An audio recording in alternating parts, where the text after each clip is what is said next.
7 horas e 26 minutos em Campos, de volta com Folha no Ar, primeira edição, hoje terça-feira, 15 de dezembro, recebendo no programa o vereador eleito do último dia 15, quer dizer, é um mês, né?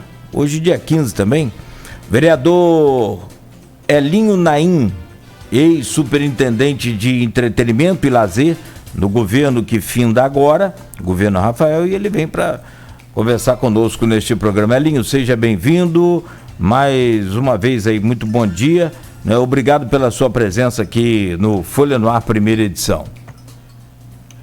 Bom dia, Cláudio, bom dia, Luísio, bom dia a todos os ouvintes do Folha no Ar, um prazer estar aqui, podendo bater um papo com vocês,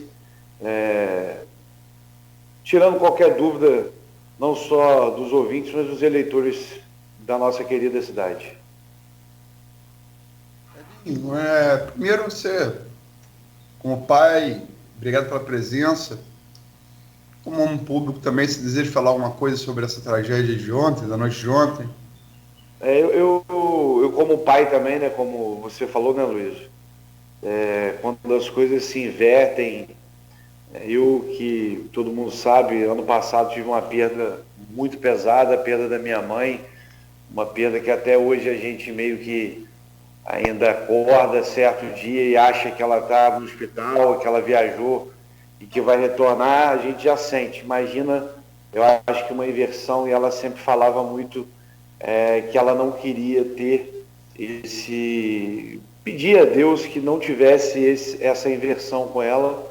Então eu acho que a inversão, a dor de uma mãe, de um pai perder um filho deve ser coisa realmente sobrenatural. Que Papai do Céu possa confortar toda essa família e que possa dar paz no coração deles. Acho que é isso, não tem muita coisa que se dizer, não. Saindo de um assunto para outro, mas enfim, a pauta, o motivo pelo qual você foi convidado para o programa. Eu já te conheço, a nossa relação repórter-fonte já é uma relação, acho que começou quando seu pai foi prefeito, né, substituindo Rosinha, que estava afastada por motivo judicial. Você começou novo, né? Você hoje tem que idade? 36. E seu pai foi prefeito, você tinha que idade? 2010, eu tinha 26 anos. Era bem novo. Mas ali comecei a ter algum contato com você, então eu te conheço de lá para cá, e sempre você teve um perfil meio de backstage, de articulação. Em primeiro lugar, lógico, é um conhecimento que não é de todo, talvez não seja de todo o ouvinte, todo o telespectador. Como é que foi essa passagem, cara, dos bastidores para a frente do palco, para cima do palco? Primeiro, isso, na verdade, eu sempre gostei de política, sempre militei no backstage, né, como você sempre falou. Eu nunca tinha pretensão de sair candidato a absolutamente nada, há bem pouco tempo, mas depois de várias conversas, principalmente com o meu pai, eu vi um desejo dele de oxigenação também, dessa questão política da própria família mesmo. Ele achava que eu levava jeito, como ele fala: rapaz, você leva jeito, você tem que ir, você tem que continuar o legado não só meu, mas da sua mãe. Então, eu no início não queria, na verdade não queria, mas eu sou uma pessoa que quando me disponho a fazer qualquer tipo de coisa, eu me entrego por inteiro. Então eu falei, já que é para ser, vamos ser, e vamos fazer da melhor maneira possível, e pode ter certeza que vai ser assim no mandato, pode ter certeza disso. E que análise você faz da sua primeira campanha? Você participou de outras campanhas antes, mas ajudando, coordenando. Que análise você faz da sua primeira campanha como candidato, né? Também é uma perspectiva diferente, creio eu, né? Eu falo muito com o papai, a gente conversa muito pós-campanha, né? Que eu tive três grandes dificuldades. Duas grandes dificuldades, acho que para todo mundo, e uma grande dificuldade pessoalmente nós tivemos. Primeiro, a pandemia é uma grande dificuldade. Quem conhece o jeito do meu pai de fazer política, o nosso jeito, reunião de casa em casa, de porta em porta. A gente foi assim na eleição, todas as eleições que o papai participou, foi assim na nossa. Nós tivemos voto em quase todos os bairros de Campos, foram 5 ou 6 bairros que a gente não teve votação, todos os outros a gente teve, ou seja, é tudo muito trabalhado, tudo muito esmiuçado. A pandemia atrapalhou muito pelo fato de não poder fazer grandes reuniões, principalmente o tempo de fazer essas reuniões foi tudo muito curto. A questão da dificuldade financeira foi para todos, todo mundo sabe. Eu trabalho no ramo de eventos, sou dono de uma empresa de eventos há muito tempo em Campos, há mais de 16 anos, e aí eu tive também essa dificuldade, né, porque o último evento que eu fiz foi em novembro do ano passado, e a maior delas, com certeza, e que essa aí foi só uma dificuldade nossa de campanha, é que sem a minha mãe, que foi e sempre foi a principal coordenadora de campanha do meu pai em todas as campanhas, e onde eu tive que meio que fazer uma coordenação e ser candidato ao mesmo tempo, pela falta absurda, não só como mãe, mas também como coordenadora de campanha, ela que sempre ficou responsável por tudo. Meu pai sempre foi uma pessoa que sempre teve coordenações de campanha muito bacana, porque sempre ela estava à frente de tudo. Então essas foram as 3 maiores dificuldades, e a última que eu falei, com certeza, a mais difícil. Eu sempre, em todas as minhas reuniões, eu sempre fui muito direto. Eu sempre, Luiz, eu sou um cara de prometer muito pouco. Eu prefiro sempre agir com a verdade, como sempre foi meu pai, a verdade em primeiro lugar. A campanha foi compromisso com a verdade. Ou seja, sem enrolação, prometendo emprego, a Deus e o mundo, como infelizmente campanhas de alguns vereadores, não que eu digo a esses vereadores que aí estão, mas grande parte de várias campanhas de outros candidatos, é muita promessa e muito pouca realidade. Então, um discurso 100% direto, dizendo objetivos que a gente queria fazer e não prometendo emprego e conversa fiada com a população, porque disso a população está cheia. E como é que foi? Você falou da foto que sua mãe fez, e como é que foi? Que papel seu pai, ex-prefeito, ex-vereador, ex-presidente de Câmara Municipal, que papel seu pai teve na sua campanha? Além de conselheiro, como você já falou aqui.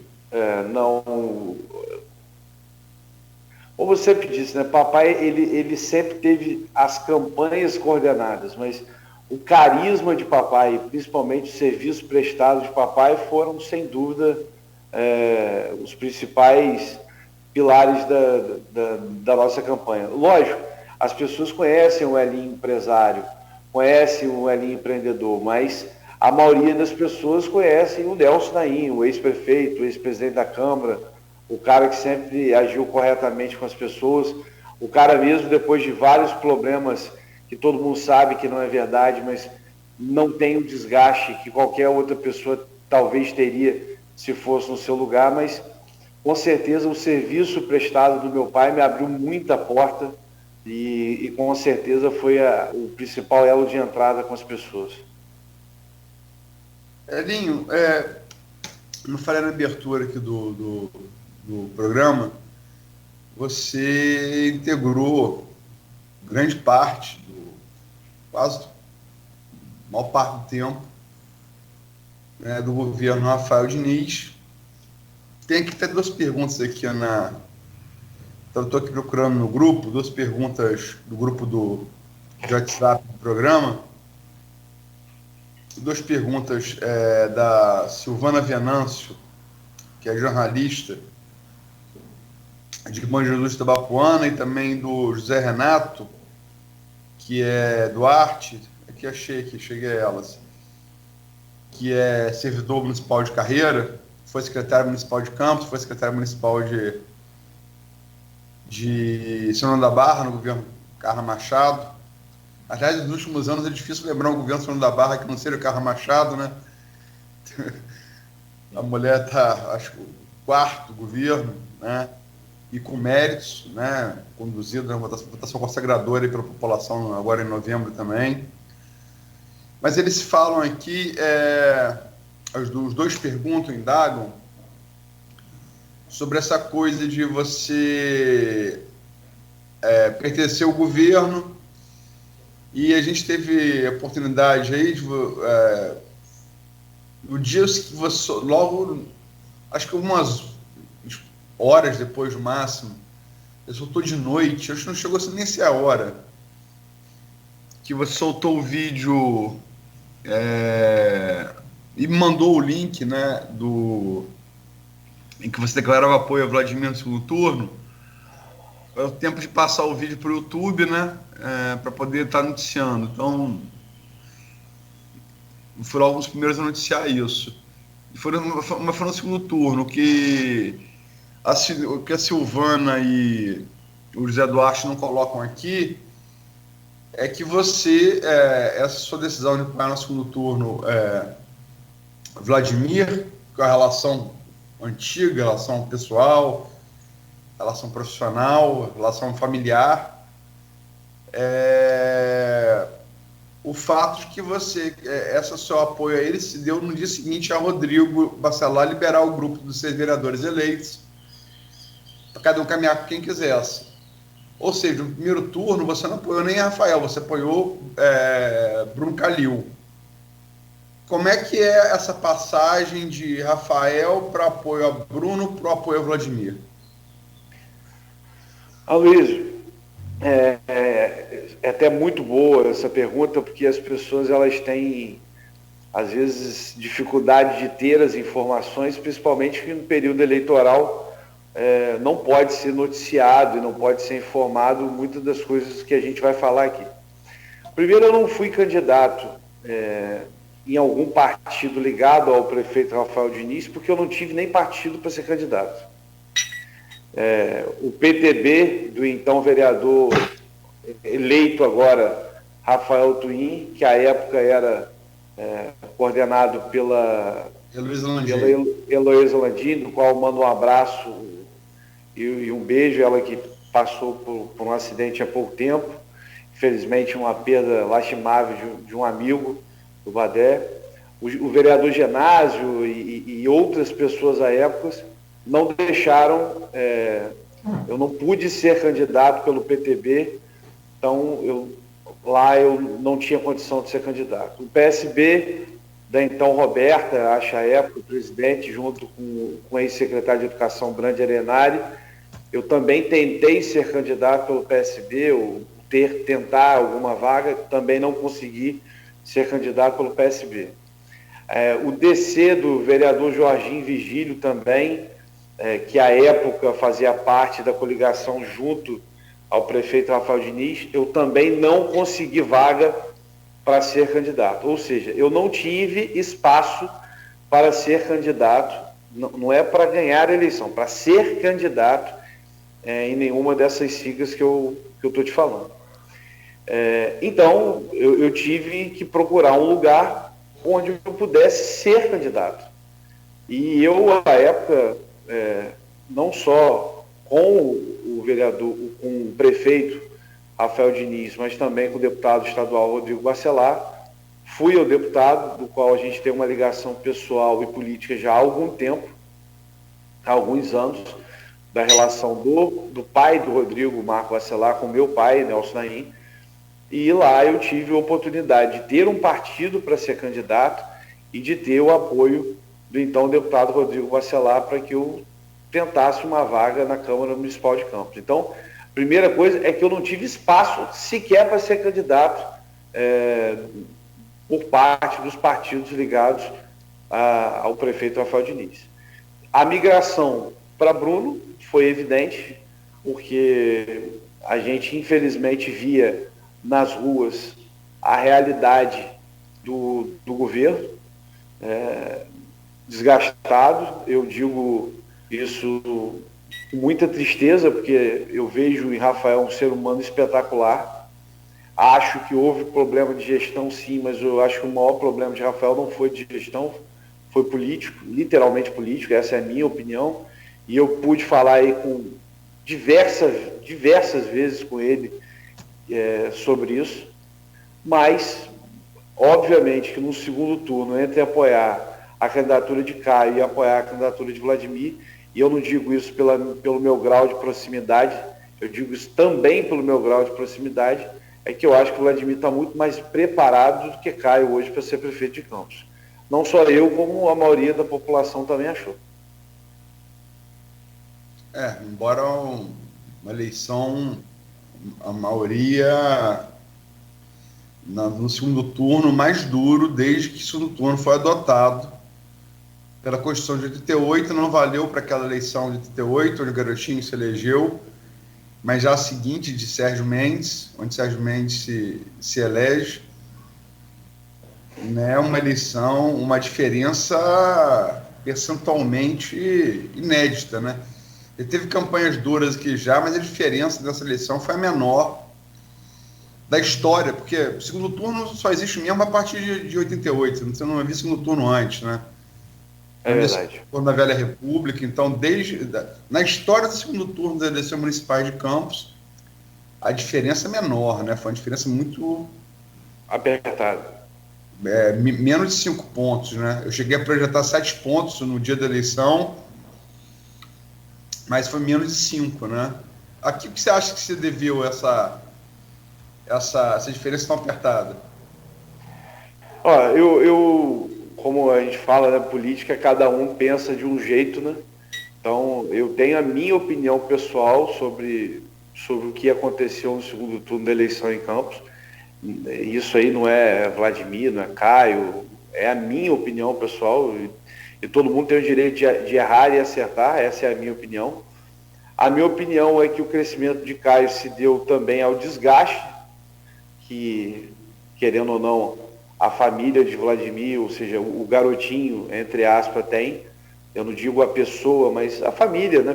Por muito tempo de governo, de poder, isso, obviamente, isso acontece. Então, eu acho que o crescimento de Caio foi muito mais por não querer, talvez, a volta da família para o poder do que propriamente de Caio. Essa é a minha opinião pessoal, posso estar equivocado, mas essa é a minha concepção.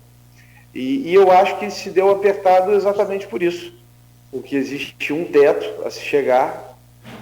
Eu, particularmente, achava que o Vladimir poderia chegar até 125 mil, que era, na minha época, foi o número que eu achava que ele poderia chegar, chegou próximo disso, mas eu acho que sim, que tinha um teto, e cabe a ele fazer um bom governo, e eu acho que ele está preparado para isso, para que esse teto ele vá cada vez mais diminuindo e as pessoas entendam que tudo muda, tudo se oxigena e que as pessoas têm condição de fazer coisas diferentes daquelas que aconteceram no passado.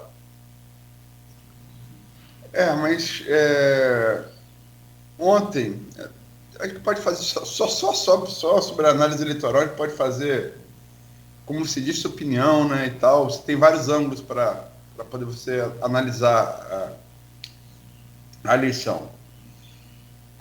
Eu não vou nem ficar com os meus, eu tenho alguns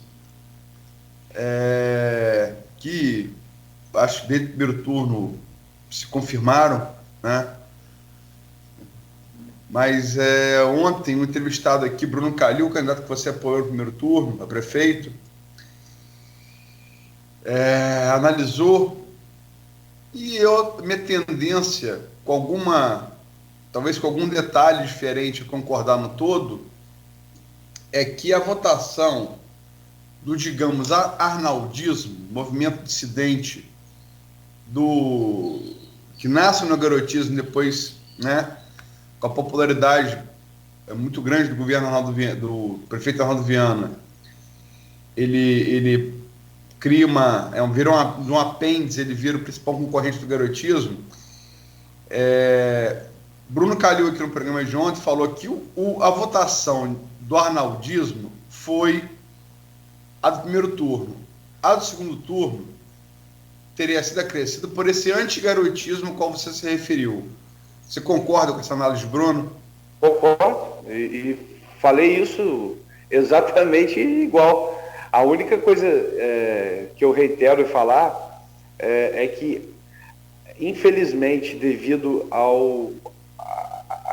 à rejeição de Rafael ter chegado num número infelizmente alto, do qual eu não concordo, diga-se de passagem, eu já falei isso há 2 anos atrás. Se você pegar uma entrevista minha no Folha no Ar com você mesmo, Luiz, eu disse que as pessoas tinham o direito de não votar, e elas não votaram. Elas tinham o direito de não concordar, mas crucificar eu não concordava.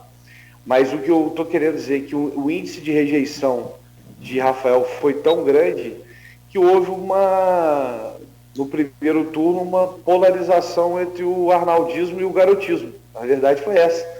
Dr. Bruno foi uma candidatura forte, mas infelizmente, por muito pouco tempo, as pessoas,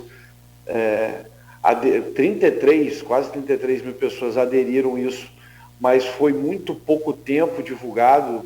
Muitas pessoas não conheciam o Dr. Bruno, ou seja, não deu tempo de passar a imagem. É uma boa pessoa, um ótimo médico, mas infelizmente não é um nome conhecido na cidade, e aí aconteceu do que a gente já esperava. Virou o Fla-Flu, e aí, com certeza, no segundo turno, o Fluminense cresceu, vamos dizer assim, como a gente fala, por causa de não torcer para o Flamengo. Quem não torceu para o Flamengo queria, de qualquer maneira, que o Fluminense fosse. Então, na minha opinião, foi exatamente isso que o Dr. Bruno Calil falou. Mas você falou que foi exatamente isso que eu disse. Se você disse exatamente isso anteriormente à pergunta, a segunda parte da análise de Bruno, né? Essa análise de Bruno de que o limite do arnaldismo, ou do candidato ao arnaldismo, seria do primeiro turno, é uma análise que você não havia feito ainda. Mas você concorda com essa parte também, então, né? Que Não, eu concordo até mais. Eu acho que a votação de Caio no primeiro turno se deu por causa da rejeição de Rafael. Se Rafael não tivesse a rejeição que teve, Caio não teria a votação que teria. Talvez a eleição fosse mais estudada, o que não aconteceu. As pessoas foram para votar em Caio ou em Vladimir no primeiro turno. Essa é a minha opinião. Na verdade, as pessoas queriam de volta, essa é a minha sensação, e foi a minha sensação nas ruas, as pessoas queriam de volta a Rosinha, o Garotinho, né, a família Garotinho, ou o Arnaldo, a família Caio. Era isso, a sensação que a gente ia na rua é que as pessoas queriam de volta o que acontecia no passado. Foi isso. Então, por isso que eu acho que Caio teve a votação que ele teve no primeiro turno. E acho também, é uma maneira minha de pensar, que ele teve a votação do segundo turno pela análise que eu já tinha feito, que você também reiterou agora, que é sua e de Bruno, pela rejeição da família Garotinho. Porque uma coisa que ficou muito, muito patente nessa eleição, e aí, análise de motivo, pode fazer um programa só sobre análise de motivo. A gente já fez, acho que 2, um só contigo e outro com você, Brangeranari e Rafael Twin. Isso. E que a gente também analisou isso. Dá para fazer 10 programas só com esse tema. As causas do desgaste do governo Rafael. Mas o fato é que, assim, não vamos colocar nem só Campos. Vamos colocar o mundo. Qualquer analista de pesquisa do mundo, né, vai te dizer que eles são executivo em 2 turnos, né? Você tem um limite assim, do sinal amarelo, digamos assim, que é a rejeição de 30% a 35%. O cara chega a 35% de rejeição, no primeiro turno, mesmo que ele vá ao segundo, ele tem grande chance de perder no segundo, né?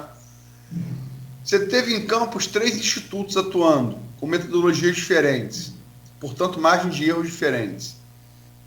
Você teve o GERP, o IBOP, que é o mais famoso deles, a Paraná, que eu acho que nacionalmente também é muito conhecido, e o GERP. Tiveram outros também, eu acho que não vale nem a pena falar, outros sem credibilidade nenhuma. Vou colocar esses 3 aí como institutos de credibilidade, o IBOP, e o Paraná Nacional e o GERP aqui no estado do Rio de Janeiro. Rafael, e te digo, como você também deve ter visto, eu vi todas as pesquisas, as registradas e não registradas. A rejeição de Rafael, ela ia de 50% a 80%, de acordo com a metodologia, né? A rejeição de Rafael era tão grande que ela dificultava saber a rejeição dos demais candidatos. Eu me lembro que chegou a ter pesquisa que fez a pesquisa para dar rejeição sem opção de Rafael, porque a dele era camuflava dos demais. Primeiro, quer dizer, a que você acha que se deve tanta rejeição e se isso não tornou o primeiro turno? Você já falou que sim, mas assim, um pouco enganoso, porque você vê que você falou do antigarotismo, que veio no segundo turno com força, mas ele só veio depois que a maior rejeição já não estava mais no jogo. Então, vamos lá. Primeiro, eu comecei a entrevista dizendo que, para mim, o maior erro de Rafael é uma opinião minha, é político e não é de gestão. É político. Na minha opinião, faltou política no governo de Rafael, e eu digo isso desde o primeiro dia que eu entrei no governo. E dizia isso em todas as vezes que estava com ele ou com alguma pessoa do grupo ligado a ele. Por diversas vezes eu falei isso. Até na campanha mesmo, no meio, né, que é a campanha de deputado estadual e federal, depois da campanha de Marcão, acho que de Abu e de outros candidatos que foram do grupo, eu falei, Rafael, agora está na hora da mudança política. E quem foi eleito pelo povo, pelas pessoas, foi ele. Ele quis, por bem, não fazer essas mudanças. Cabe às pessoas que eram lideradas respeitar, não concordar, como eu nunca concordei, mas respeitar porque o prefeito foi ele que ganhou a eleição. Tem uma frase que eu sempre falava, em todas as vezes que eu encontrava com alguém que discordava de alguma opinião dele, eu falei assim, eu também não concordo, disse para ele claramente que eu não concordo, mas quem teve 150 e poucos mil votos foi ele, quem tem o direito de dizer que sim ou que não é ele. Então, coube a ele também ter o desgaste na urna que ele teve, ou seja, o desgaste foi dele. Então, primeiro, para mim é política, faltou política em todo o tempo do governo de Rafael. Segundo, eu acho que apareceu no segundo turno por causa do índice enorme de Rafael. É aquilo que você falou, o próprio Instituto de Pesquisa tirou Rafael do jogo para depois ter a rejeição dos outros candidatos. Então, eu acho que o maior incentivador da campanha de Caio foi a rejeição de Rafael. Eu falo isso. Eu não conseguia ver... No primeiro turno, né? No primeiro turno. O maior incentivador, tanto que eu particularmente não via na rua, e olha que, como eu te falei, eu sou um candidato de andar muito, a gente andou muito na campanha. Eu não via na rua essa votação de Caio. Para mim foi surpreendente. Mas depois de uma análise fria, a gente viu, as pessoas queriam o passado de volta. Por isso, esse arnaldismo contra o garotismo que você fala. Então, na minha opinião, é político o problema de Rafael, a rejeição se dá maior por problemas políticos, isso em relação à Câmara, da Prefeitura com a Câmara. Ele mesmo falou várias vezes em toda a sua campanha que ele ficou distante das pessoas, e a gente sabe o quanto o Rafael na campanha dele em 2016 era presente com as pessoas. Isso eu acho que foi sim o maior defeito dele e reconhecido por ele abertamente, só que politicamente, infelizmente, as pessoas não perdoam alguns erros, e esse foi um erro imperdoável. As pessoas não acreditavam nele mais nas ruas, porque ele se afastou muito da população. Elinho, tem muita coisa para falar. Você levantou vários pontos que eu queria detalhar um pouco mais, mas se Cláudio quer fazer um intervalo, então vou pedir, mas a gente retoma com a pauta, antes de passar para o segundo tema, por favor, Cláudio, proposto. Tem muita coisa que ele falou aí que eu gostaria de aprofundar um pouquinho mais. Sim, perfeito. Excelente a conversa sempre com o Elinho Naim. São 7h57, instantes, então voltaremos com o Folha no Ar, primeira edição, hoje com o jornalista Luiz Abreu Barbosa. Estamos recebendo o vereador eleito Elinho Naim pelo PTC com 2.171 votos. Rápido intervalo com o oferecimento da Clínica Proteus e Laboratórios Plínio Bacelar. Voltamos em instantes.